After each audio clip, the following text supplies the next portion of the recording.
If I'd known the lasagna would come with a side of betrayal, I might have stuck with fast food. It all started with an innocent-sounding text. Dinner at 7? Just us. We need to talk.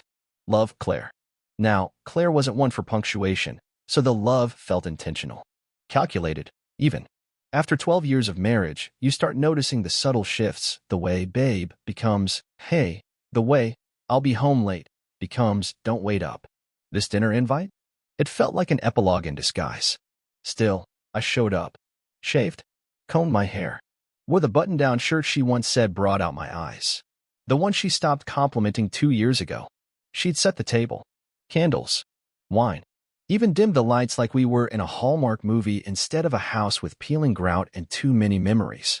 Hey, you look nice, she said, voice like brittle glass. You trying to butter me up before bad news? I replied with a smirk, trying to keep it light. She smiled tight, hesitant. Just sit. I did. For the first 10 minutes, we talked about the weather. That's how you know something's up. When a married couple of over a decade starts talking about the weather, brace yourself. Then came the sigh. The kind that starts in the lungs but dies in the heart. Mark, she said, reaching for her wine glass but not drinking. There's someone else. I didn't flinch. Not because I was brave. Because I'd already suspected. The late night, work calls, the sudden gym membership, the way she started locking her phone like it held state secrets. But hearing it? That made it real. Heavy. Permanent. You know him, she added, twisting the knife with perfect aim. It's Josh. Josh. My best friend. The guy who toasted our wedding and helped me move into this very house. The guy who gave me relationship advice like he wasn't lining up behind me the whole time. I stared at her. Is this why you made lasagna? Thought it'd soften the blow. Claire laughed. Laughed. I thought we could end this. Peacefully. And peacefully includes inviting me to eat pasta with a side of betrayal? She went quiet. I didn't raise my voice. Didn't throw the wine glass or storm out. I just sat there, breathing, letting the silence thicken. Because if I spoke then, I might say something I couldn't take back. Instead, I chewed on the words she didn't say, the ones that hung between us like ghosts. I stopped loving you. I found someone better. You didn't see this coming. But I did. I just didn't want to admit it. I didn't sleep that night. Not because of rage. Not yet. No, what kept me up was math. The kind you don't learn in school, betrayal arithmetic. See, if Claire said it started recently, that meant it probably started a while ago. When a cheater tells you just a few weeks, that's code for several months and change. Maybe a year. Maybe longer. I lay on the couch, staring at the ceiling fan rotating like the hands of a slow clock, counting the moments I missed, the dinners she worked late, the showers after girls' night, the way Josh stopped looking me in the eye sometime last summer. By morning, I wasn't sad anymore. I was curious. Curiosity's dangerous when you give it a motive. So I made coffee black, no sugar, and walked into the home office. Claire's office, technically. She always kept it locked. Said it was for organization. I picked the lock in 12 seconds with a bobby pin and YouTube tutorial. Inside was everything I expected. Color-coded files, labeled drawers, bills paid on time, post-it notes written in her neat serial killer handwriting. But then I found it, the miscellaneous drawer. No one actually has a miscellaneous drawer unless they're hiding something. Inside were receipts. Hotel stays. 2 hours here, 3 hours there. Restaurants we'd never visited together. One for a sushi place on our anniversary while I was home eating leftover meatloaf. Photos too. Not explicit, thank God, but damning enough. Claire and Josh at a vineyard. Claire and Josh at a lake house I didn't know we owned.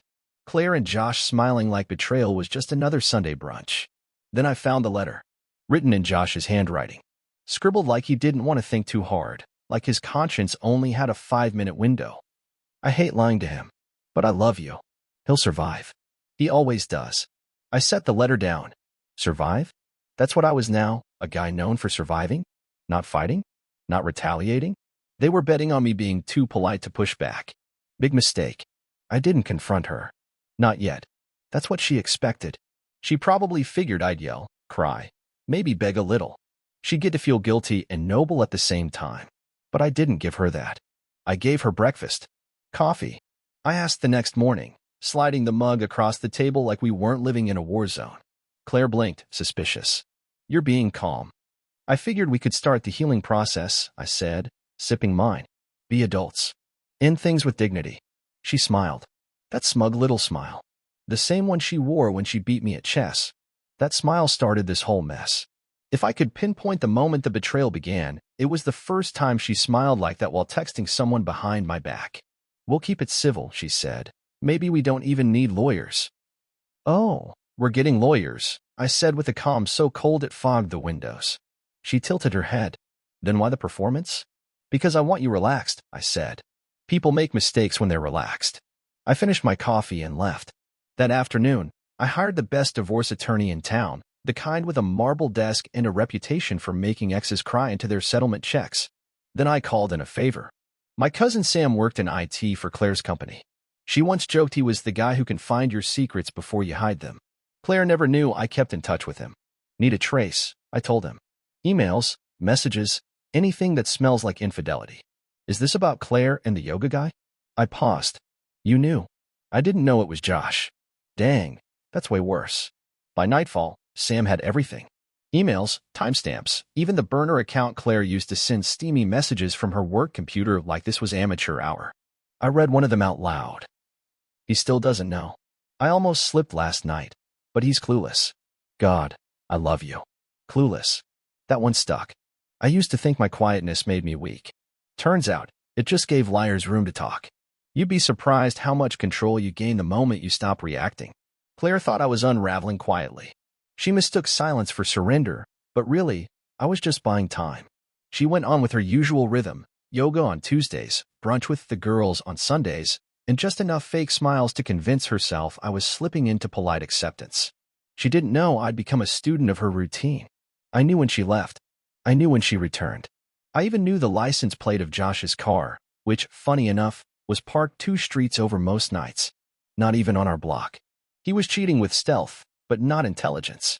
I started documenting. Call logs. Security footage from the ring Kim she forgot existed. Email chains from Sam. Every message carefully cataloged.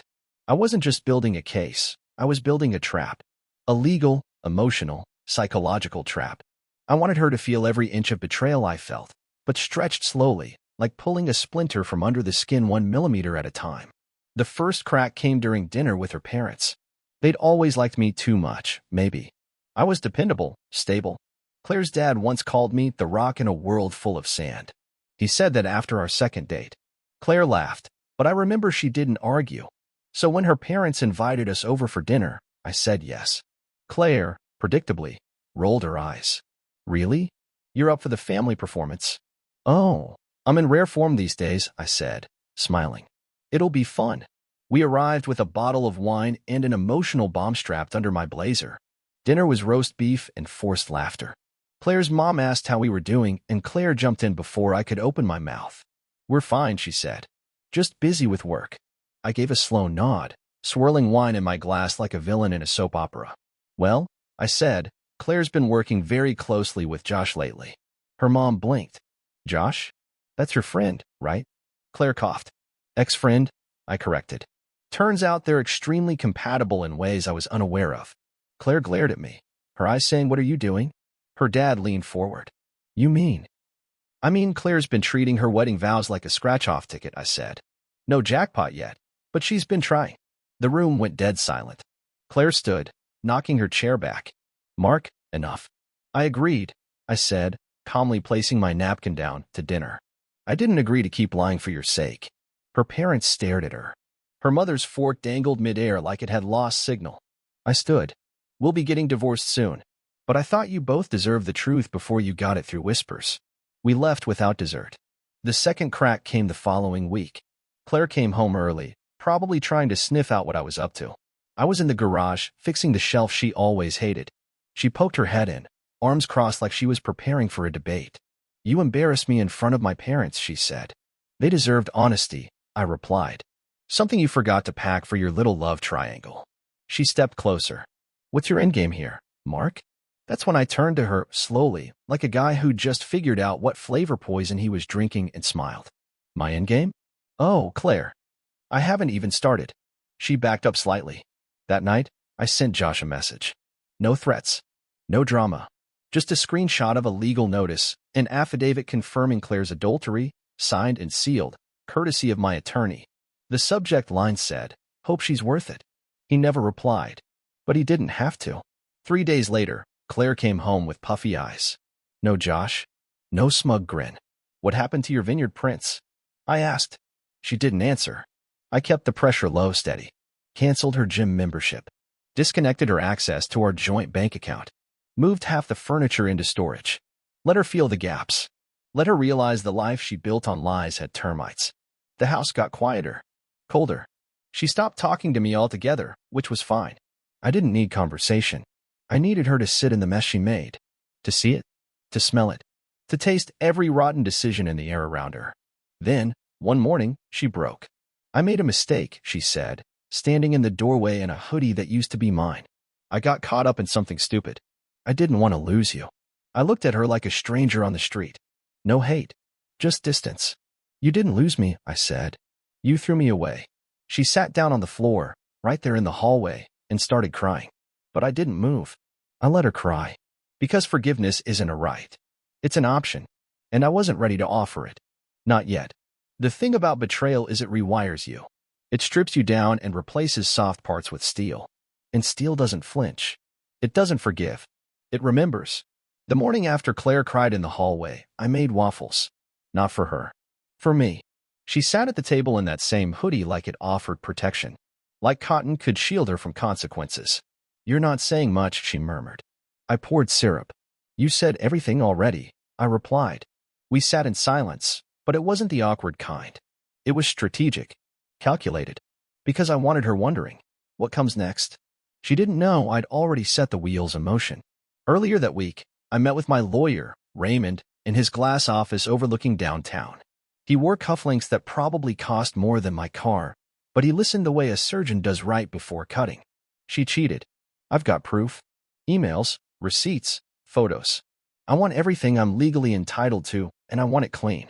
He nodded slowly, eyes gleaming behind thin wireframe glasses. And her reaction? He asked.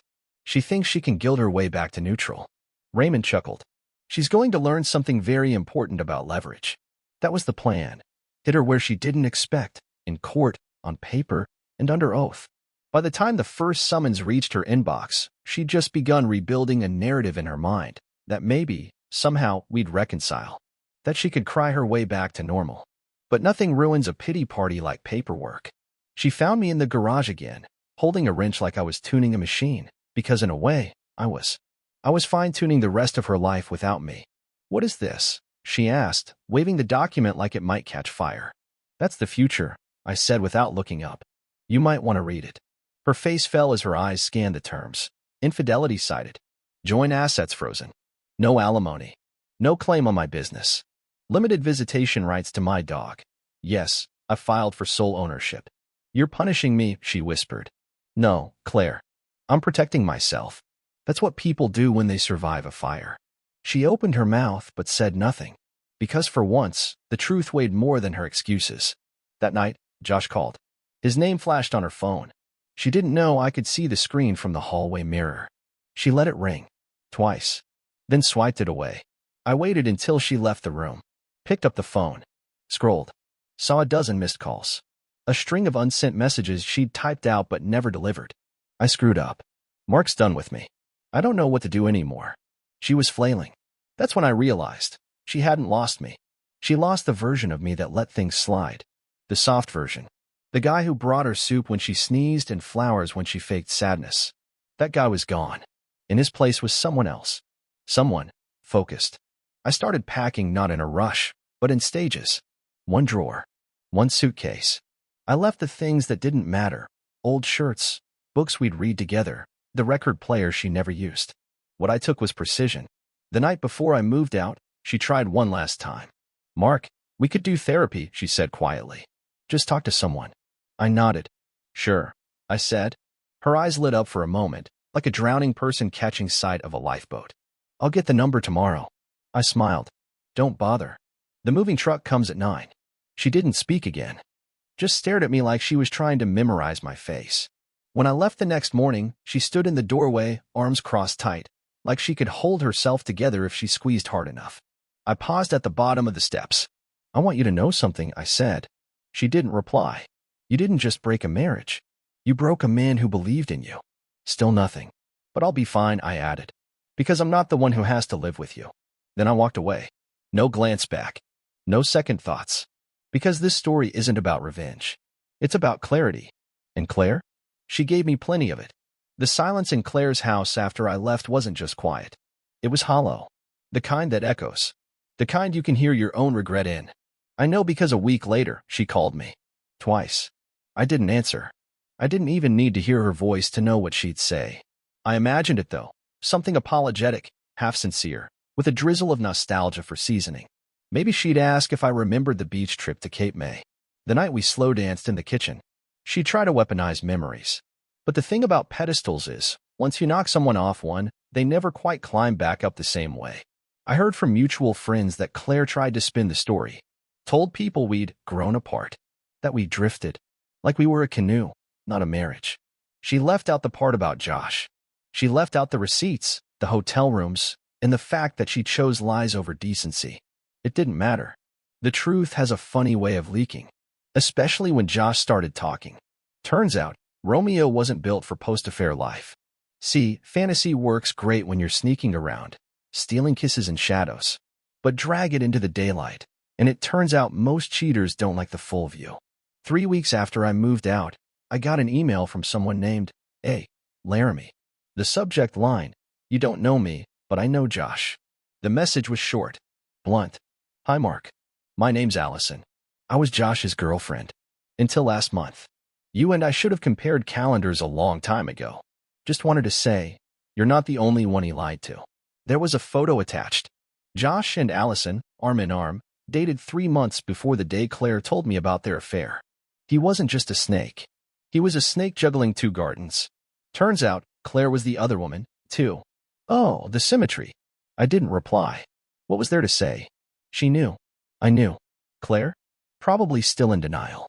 But word got around. Fast. Claire's colleagues heard whispers. Her branding agency gig started losing clients. Nobody wants the face of their company's campaign to be someone who can't keep a home together. People judge. They always do. Especially in corporate. She emailed me the next week. Subject? Can we talk? Mark. I know you hate me. I probably deserve it.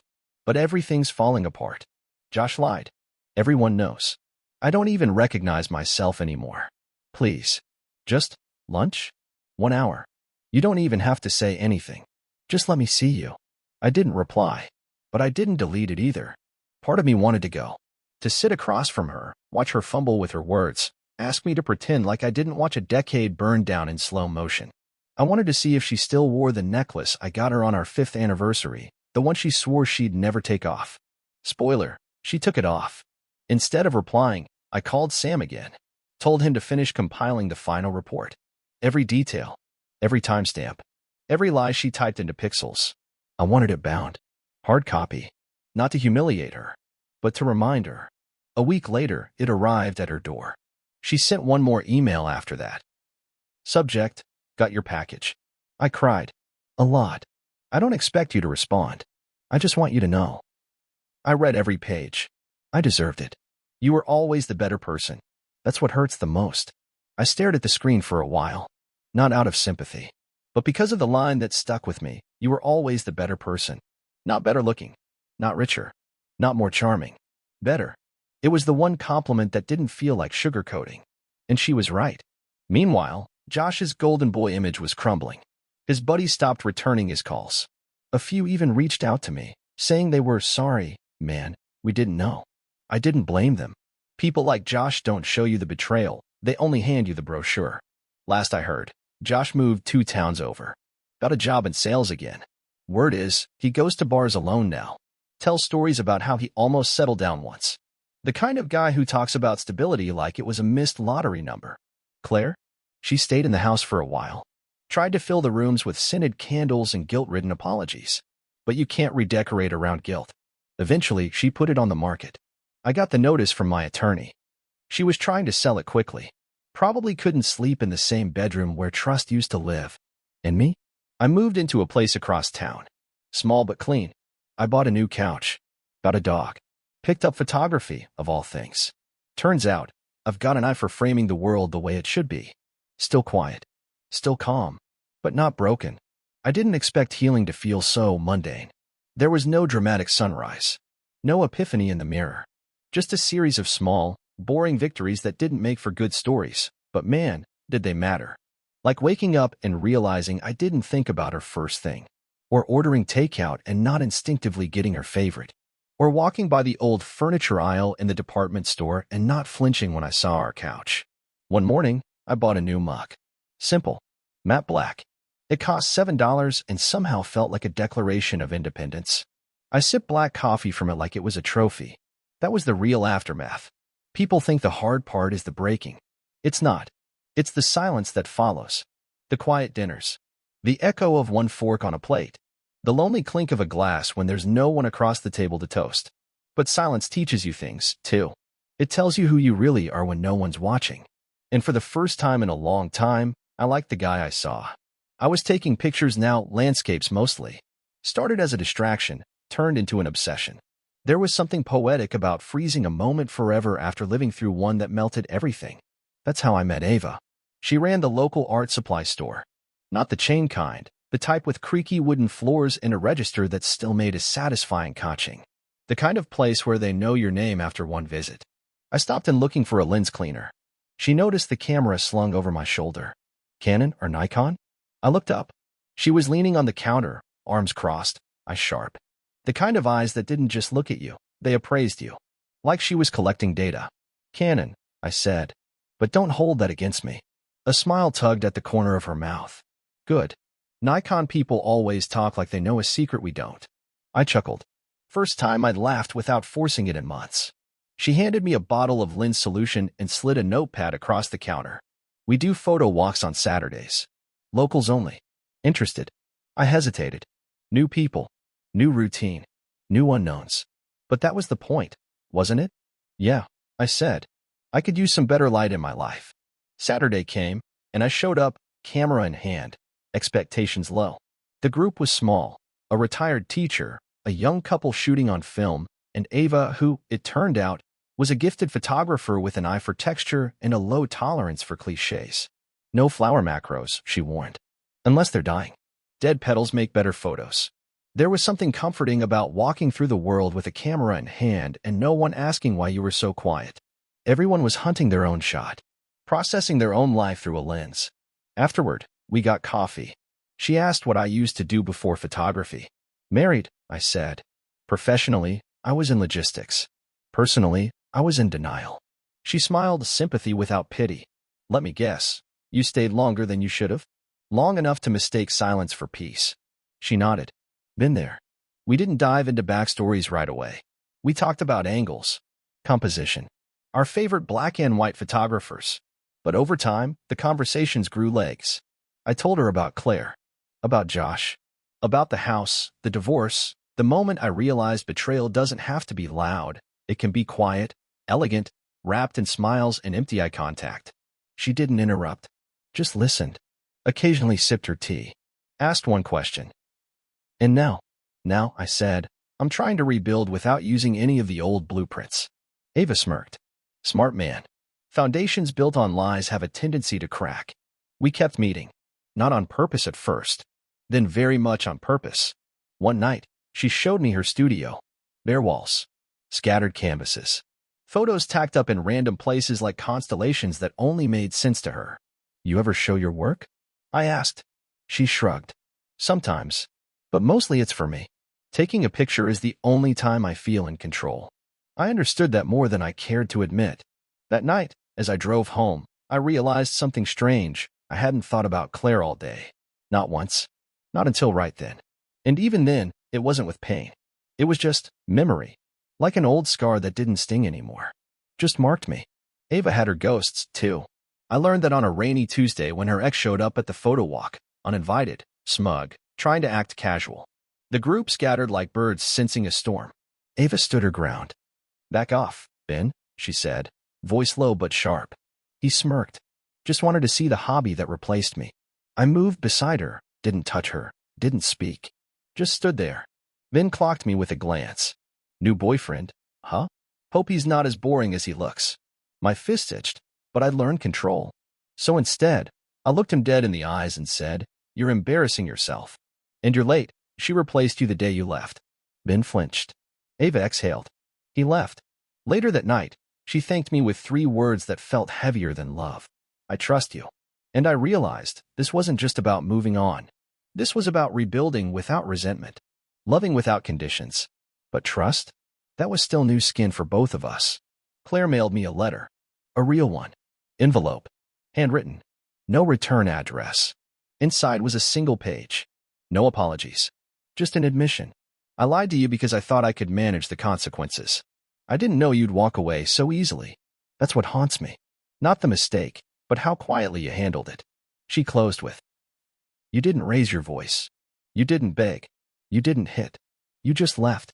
I think that's what real strength is. I hope I find mine someday. I hope you stay kind. See? I folded the letter and put it in the drawer with the others. Not out of sentiment, but as a reminder. The world doesn't end when someone leaves you. It just changes colors.